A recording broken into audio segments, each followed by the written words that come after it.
दोस्तों आज मैं एक्सप्लेन करने वाला हूँ हाल ही में रिलीज हुई 2025 की एक बेहतरीन तमिल क्राइम थ्रिलर मूवी को जिसका नाम है वीरा धीरा सूरन। और इस फिल्म के लीड रोल में हमें दिखेंगे विक्रम, जो कि मेरा फेवरेट एक्टर है और आप लोगों को इस फिल्म की कहानी जरूर पसंद आएगी। तो आइए दोस्तों फिर एक्सप्लेन करते हैं बिना देरी किए फिल्म की कहानी को। तो मूवी की स्टार्टिंग में हमें मदुरई में बसे एक छोटे से गाँव को दिखाया जाता है और जहाँ हमारी मुलाकात रवि और उसके बेटे कनन से होती है। और यहाँ पर असल में रवि एक बहुत बड़ा गुंडा होता है जिसके पास बेशुमार पावर है और सबसे बड़ी बात पुलिस भी उसके पास जाने से डरती है। इस वजह से पूरे गांव पर उसी का कब्जा था और वह खुलेआम गुंडागर्दी करता रहता है। एक रात मदुरई में एक बड़ा फेस्टिवल होता है जहां एक औरत अपनी बेटी के साथ कनन से मिलने के लिए आती है और वह उसे पूछती है कि मेरा पति कहाँ है। हालांकि कनन को उसके बारे में कुछ ही मालूम नहीं था। असल में एक टाइम पर उस औरत का पति कनन के साथ काम करता था पर कुछ समय पहले जब उसने कनन के खिलाफ आवाज उठाई तो उन लोगों ने उसे निकाल दिया और यही वजह थी कि वह औरत वहां पर आई थी। आज उस औरत ने सुबह से अपने पति को देखा ही नहीं था, जिससे उसे लग रहा था कि शायद कनन और उसके लोगों ने ही उसे मिलकर मार दिया है। अब यहाँ कनन को यह सब सुनकर गुस्सा आ जाता है क्योंकि वह औरत उसके घर के सामने तमाशा कर रही थी। इसी वजह से वह थप्पड़ मारकर उसे वहां से भगा देता है। इन सब के बाद वह औरत गुस्से में अपनी बेटी को मारकर गुस्सा उतारती है और फिर जिसके बाद दोनों यहाँ से चली जाती हैं। अब असल में उस औरत का पति किसी काम से दूसरे गाँव गया था। इसी वजह से जब वह वापस घर आता है तो उसे उसकी पत्नी और बेटी घर पर नहीं मिलती। इसी वजह से वह उन दोनों को ढूंढने निकल जाता है। यहाँ आसपास के लोगों से उसे मालूम चलता है कि उसकी बीवी करण के पास गई थी। यह सब सुनकर वह आदमी काफी डर जाता है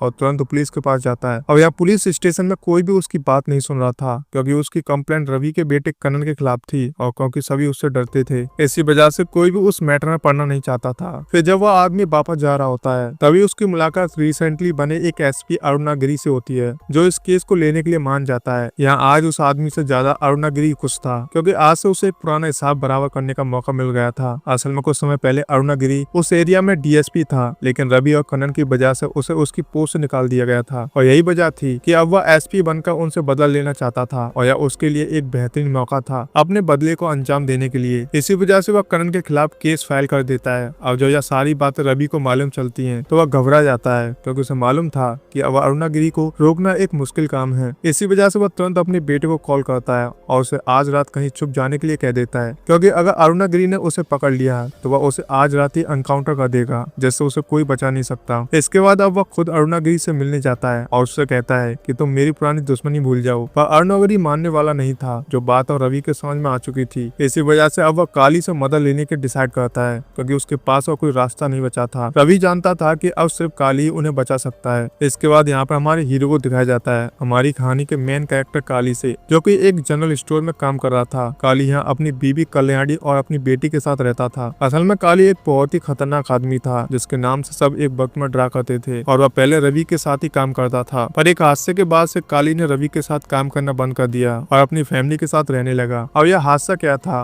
वो हमें आगे मालूम चलेगा। खैर अब जब रवि काली से मिलता है तो उसे उसकी मदद करने के लिए कहता है क्योंकि अब वही है जो उसे बचा सकता था, पर यहाँ काली साहब मना कर देता है क्योंकि वह अब एक फैमिली मैन था और वह वापस इन कामों में नहीं पड़ना चाहता था। पर रवि उसके पैरों में गिर जाता है और उसे उसके बेटे को बचाने के लिए कहता है, पर तब भी जब काली नहीं मानता तो रवि उसे ब्लैकमेल करने लगता है जिस पर काली को मानना ही पड़ता है। वहीं दूर खड़ी कल्याणी यह सब सुन रही होती है। इसी वजह से वह काली को समझाती है कि उसे रवि के साथ नहीं जाना चाहिए, पर काली के पास कोई भी और चारा नहीं था क्योंकि रवि ने उसे धमकी दी थी कि अगर उसने अब मना कर दिया तो वह उसके परिवार को नहीं छोड़ेगा। इसी वजह से अपनी पत्नी के मना करने के बावजूद ही काली रवि के साथ चला जाता है और यहाँ रवि काली को उसके मास्टर प्लान के बारे में बताता है। उसने सोचा था कि वह एसपी अरुणागिरी को कनन को पकड़ने से पहले ही मरवा देगा जिससे वह और कनन दोनों बच जाएंगे और उस प्लान को एग्जीक्यूट करने के लिए वह काली को एक बॉम्ब देता है जिससे उसे एसपी को मारना था। अब काली उस बॉम्ब को रोड पर लगा देता है जहाँ से अरुणागिरी की गाड़ी को निकलना था, पर एसपी की किस्मत इतनी अच्छी थी कि उसकी गाड़ी वहां से नहीं निकलती जिससे वह बच जाता है। अब इन सबसे रवि बहुत ही गुस्सा होता है क्योंकि अगर काली यह काम नहीं कर पाया तो वह सब मारे जाएंगे। इसी वजह से वह काली को किसी भी तरह से एसपी को मार देने के लिए कहता है। तभी अचानक काली को कनन का कॉल आता है जो उसे धमकी देता है कि अगर उसने जल्द से जल्द ऐसा नहीं किया तो उसके परिवार को कोई बचा नहीं पाएगा। फिर इन सब धमकियों से काली काफी ज्यादा घबरा जाता है और तुरंत अपने परिवार को देखने के लिए जाता है क्योंकि उसे शक था कि रवि उसके परिवार के पीछे ही होगा। यहाँ आज रात मदुरई में फेस्टिवल चल रहा था, इसी वजह से सभी लोग मंदिर जा रहे थे, जहाँ काली देखता है कि उसकी बीवी और बेटे के पीछे रवि के लोग चल रहे हैं, जिन्हें देखकर वह यह तो समझ गया था कि बिना रवि के बात माने वह अपने परिवार को बचा नहीं सकता। इसी वजह से अब वह एसपी को मारने के लिए जाता है। यहाँ वह देखता है कि एसपी के घर के बाहर बहुत ही टाइट सिक्योरिटी थी और अंदर जाना लगभग नामुमकिन था। इसी वजह से वह एसपी की बाहर से आती हुई कार के सामने बड़ी स्टाइल से खड़ा हो जाता है। जहाँ एसपी काली को देखता है तो उसके होश उड़ जाते हैं, क्योंकि काली एक समय पर बहुत ही खतरनाक इंसान था। इसी वजह से वह उससे बात करने के लिए आता है। यहाँ काली उसे बताता है कि रवि ने उसे एक काम दिया है, पर वह अब यह काम करना ही नहीं चाहता। हालांकि यहाँ काली डायरेक्टली एसपी को कुछ भी नहीं बताता। आगे वो उससे कहता है कि तुम जो कर रहे हो उसे बंद कर दो और मुझे मजबूर मत करो। पर यहाँ अरुणागिरी उसकी बात नहीं मानता और उससे कहता है कि कल सुबह तक वह किसी भी तरह रवि और कनन को मार देगा। इस वजह से उसे परेशान होने की जरूरत नहीं है। और यह काली ने ऐसा इसलिए किया था क्योंकि एसपी को मारने के बाद उसका बचना मुश्किल था और यह बात वह अच्छे से जानता था। हालांकि रवि ने उससे यह बात कही थी कि अगर वह आज रात एसपी को मार देगा तो कल सुबह उसके बदले में एक दूसरा आदमी सरेंडर करने के लिए भेज दिया जाएगा, जिससे काली के ऊपर कोई आंच नहीं आएगी। असल में काली के एक दोस्त दिलीप ने पुलिस से बदतमीजी की थी, जिस वजह से उसका एनकाउंटर कर दिया गया था। और यह भी एक वजह थी कि जिसके चलते काली उस एसपी को मारना नहीं चाहता था, क्योंकि वह जानता था कि पुलिस वाले कितने खतरनाक होते हैं। और यहाँ से सीन फ्लैशबैक में जाता है और हम देखते हैं कि काली की शादी हो रही होती है। यह वह समय था जब काली रवि के यह काम करता था। उसी रात उसके दोस्त दिलीप को बदतमीज करने के लिए पुलिस ने कस्टडी में ले लिया था और फिर गुस्से में एक पुलिस वाले ने उसका एनकाउंटर भी कर डाला था। और यह एक बड़ा क्राइम था, क्योंकि कस्टडी में लेने के बाद पुलिस इस तरह किसी का भी एनकाउंटर नहीं कर सकती, वह भी सिर्फ बदतमीजी के जुर्म में। जिस वजह से जब रवि कनन को यह बात पता चली तो वह काली को यह सब नहीं बताते, बल्कि इस इंसिडेंट के चलते वो पुलिस वालों को ही ब्लैकमेल करना शुरू कर देते हैं, जिससे पुलिस घबरा जाती है। और फिर रवि और कनन इस बात का फायदा उठाकर पुलिस वालों से अपना काम निकलवाते रहते हैं। यह रवि जानता था कि अगर उन्होंने काली को इस बारे में बता दिया तो वह किसी को नहीं छोड़ेगा। वहीं जिस इंस्पेक्टर ने दिलीप को मारा था और उसके फादर इन लोग गाँव के एक बड़े आदमी थे। इसी वजह से वह डीएसपी अरुणागिरी को दिलीप का केस फौरन दबा देने को कहते हैं, क्योंकि वह अपनी इज्जत के साथ खिलवाड़ होता हुआ नहीं देख सकते थे। वहीं दूसरी तरफ काली को दिलीप की मौत का पता अपनी शादी वाले दिन चल जाता है। इसी वजह से वह तुरंत उस इंस्पेक्टर के घर पर बॉम्ब फेंक देता है और उससे कहता है कि वह सरेंडर करने के लिए पुलिस स्टेशन आ रहा है। अब जो यह बात उस इंस्पेक्टर के फादर इन लॉ को पता चलती है तो वह बहुत ही गुस्सा हो जाते हैं, क्योंकि इस तरह से कोई भी उसके दामाद पर हमला नहीं कर सकता। इसलिए वह भी काली को मारने के लिए थाने आते हैं और यहाँ पर काली ने तो जानकर यह सब किया था। इसी वजह से वह थोड़ी देर में बड़ी वेपन्स गन के साथ पुलिस स्टेशन पहुंच जाता है और एक एक करके सभी को मारने लगता है। फिर यहाँ जब वह डीएसपी अरुणागिरी को मारने के लिए आता है तो अरुणागिरी उसे बताता है कि यह सब कुछ उसके दोस्त रवि और कनन बहुत पहले से जानते थे, पर उन्होंने जानबूझकर तुम्हें कुछ भी नहीं बताया क्योंकि उन्हें इससे फायदा हो रहा था। पर जब उस इंस्पेक्टर का फादर इन लॉ उनके काम के बीच आने लगा तो उन लोगों ने यह प्लान बनाया। वह जानते थे कि दिलीप की मौत का बदला तुम जरूर लोगे। इससे वजह से उन्होंने उस इंस्पेक्टर और उसके फादर इन लॉ को तुमसे मराने की कोशिश की और तुम उनके जाल में फंस भी गई। और यह सब सुनकर काली बिल्कुल टूट जाता है,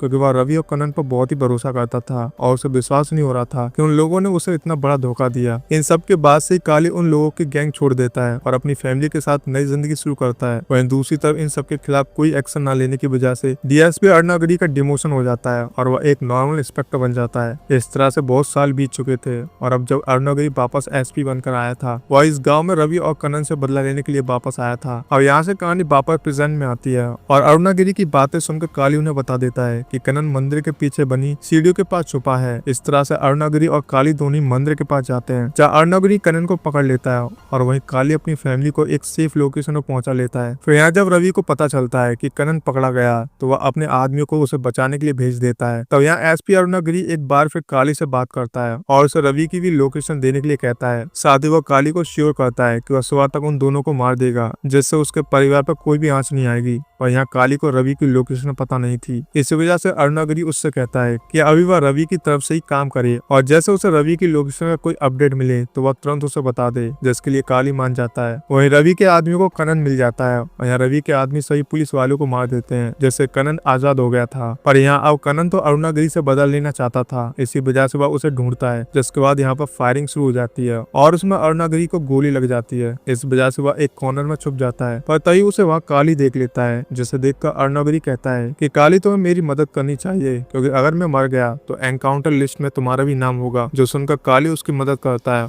और कनन से छुपकर उसे गाड़ी में बिठा देता है। हालांकि कनन अरुणागिरी को देख लेता है और उसके कार के टायर में फायर कर देता है, पर वह यहाँ अरुणागिरी को मारता नहीं, क्योंकि वह जानता था कि अगर उसे ऐसा किया तो उसका नाम भी एनकाउंटर लिस्ट में आ जाएगा। इसी वजह से वह एसपी अरुणागिरी से कहता है कि आज मैं तुम्हें नहीं मारूंगा और तू आगे बच नहीं पाएगा। तभी अचानक करण को एक बात क्लिक करती है और वह सोचता है कि आखिर मेरी लोकेशन अरुणागिरी को कैसे पता चली। इसी वजह से वह अपने पिता रवि को कॉल करता है और उनसे पूछता है कि आखिर मेरी लोकेशन के बारे में किस किस को पता था, जिस पर वह काली और अपने 2 आदमियों का नाम उसे बताता है। अब यहाँ से तो सभी लोग घर आ चुके थे, पर फिर भी करण सभी को यहाँ जाकर उन्हें मार देता है, जिससे उसे समझ आ जाता है कि जरूर यह सब काली नहीं किया है। इस वजह से अब वह उसे मारने के लिए जाता है। तो यहाँ काली करण से कहता है कि अभी अभी तेरी जिंदगी बची है, इसी वजह से अगर तू अपनी जिंदगी से थोड़ा भी प्यार करता है तो यहाँ से चला जा। पर यहाँ करण बहुत गुस्से में था और वो अपने आदमियों के साथ काली पर अटैक करने लगता है। तब यहाँ काली को गुस्सा आ जाता है और वह करण और उसके सभी गुंडों को जान से मार डालता है, जिसके बाद वह करण की कार को लेकर अपने घर जाता है। वहीं यहाँ रवि और उसका परिवार बचने के लिए पहले से ही काली के घर आए हुए थे। फिर जब रवि करण की कार को देखता है तो वह काली से पूछता है कि आखिर उसे वह कार कहाँ से मिली और करण कहाँ पर है। इस पर उसे काली कार में जाकर देखने के लिए कहता है और जब रवि कार में देखता है तो उसे वहाँ पर एसपी अरुणागिरी दिखता है, जो कि जख्मी था। यहाँ अरुणागिरी कहता है कि करण मर चुका है और उसका कातिल कोई और नहीं बल्कि तुम्हारा काली है। यह सब कहने के बाद वह रवि से भी कहता है कि तुम जो चाहो काली के साथ करो, बस मुझे जाने दो, इसके लिए मैं तुम्हारे ऊपर कोई केस भी नहीं करूंगा। यहाँ एक तरह से अपनी जान बचाने के लिए अरुणागिरी गेम खेल रहा था। हालांकि अब अपने बेटे की मौत की खबर सुनकर रवि पागल सा हो जाता है और वह तुरंत गन निकाल कर अरुणागिरी को ही मार देता है। इसके बाद अब वह अपने लोगों को काली को भी मार देने के लिए कहता है। तब वह लोग काली को बहुत टॉर्चर करते हैं